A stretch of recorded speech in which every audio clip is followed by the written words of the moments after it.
LPG gas cylinder దేశంలో ఇప్పుడు నడుస్తున్న టాపిక్ అదే.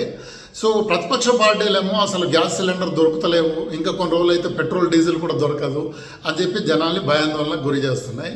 అట్లాగే అధికార పక్షం బీజేపీ ఏమో అంత బాగుంది, నార్మల్ ఉంది, టెన్షన్ పడాల్సింది లేదని బీజేపీ అంటా ఉంది. కానీ జనాలు పుకార్లు నమ్మినంత ఈజీగా నిజాన్ని నమ్మరు. అంటే నెగిటివ్ న్యూస్ని ఈజీగా నమ్ముతారు, పాజిటివ్ న్యూస్ని నమ్మరు. సో దీనికి ఏంటంటే కొంచెం మనం అసలు ఏం జరుగుతుందో తెలుసుకుంటే కొంచెం భయాందోళన తగ్గే అవకాశం ఉంటుంది. ఈజీగా అర్థమయ్యేలా ఎక్స్ప్లెయిన్ చేయడానికి ట్రై చేస్తాను.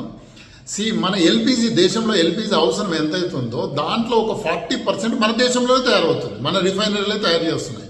రిలయన్స్ కావచ్చు, ఐఓసి కావచ్చు, బీపీసీఎల్, హెచ్పీసీఎల్ వీళ్ళే తయారు చేస్తూ ఉన్నారు. అంటే క్రూడ్ ఆయిల్ నుంచి పెట్రోల్ డీజిల్ తీసినప్పుడే ఎల్పిజి కూడా వెళ్తుంది.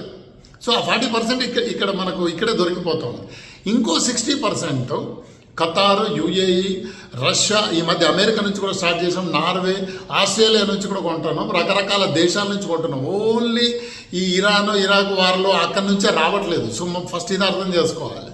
చాలా దేశాల నుంచి కొంటున్నాము. కాకపోతే major supply Qatar and UAE నుంచి వస్తూ ఉంది.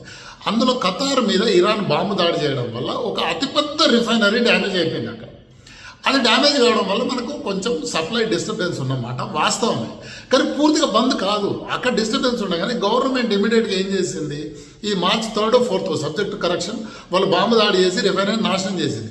ఇమ్మీడియట్గా గవర్నమెంట్ మన రిఫైనరీలకు ఆదేశాలు ఇచ్చింది, మీరు ఇమ్మీడియట్గా ఎల్పిజి ప్రొడక్షన్ పెంచాలి అండ్ గృహ అవసరాలు అండ్ అత్యవసరాలు అండ్ హాస్పిటల్స్ మిగతా వీటికి లోటు రాకుండా మీరు ఇమ్మీడియట్గా చూడాలని చెప్పి ఆదేశాలు ఇవ్వగానే కంపెనీలు కూడా అదే పనిలో ఉన్నాయి, మన దగ్గర తయారు పెంచుతూ ఉన్నారు. 2, ఈ ఇరాన్ ఈ గోలకు డిస్టర్బెన్స్ లేకుండా ఉండే రూట్లలో ఏవైతున్నాయో వాళ్ళ దగ్గర నుంచి ఎక్కువ కొంటున్నాం మనం. ఇప్పుడు వాళ్ళ దగ్గర నుంచి ఎల్పిజి గ్యాస్ కొంటా ఉన్నాం. సో ఇక్కడ ఇబ్బంది ఉన్నా ఎల్పిజి దొరకని పరిస్థితి లేదు.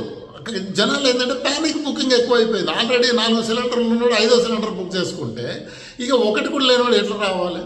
మనం 2014 కన్నా ముందుకు ఇప్పుడు కంపేర్ చేసి ఎల్పిజి వినియోగం పెరిగింది. ఎందుకు, government free cylinder Ujjwala Yojana కింద ఫ్రీ సిలిండర్లు ఇస్తూ ఉంది. సో చాలామంది సిలిండర్ మీద వంటలు చేసుకుంటున్నారు కాబట్టి వినియోగం పెరిగింది. పెరిగేసరికి సప్లై కూడా ఎక్కువ కావాల్సి ఉంటుంది. సో కొద్దిగా డిస్టర్బెన్స్ అయినా ఇంపాక్ట్ అయితే ఉంటుంది. బట్ భయపడాల్సినంత పని అయితే లేదు.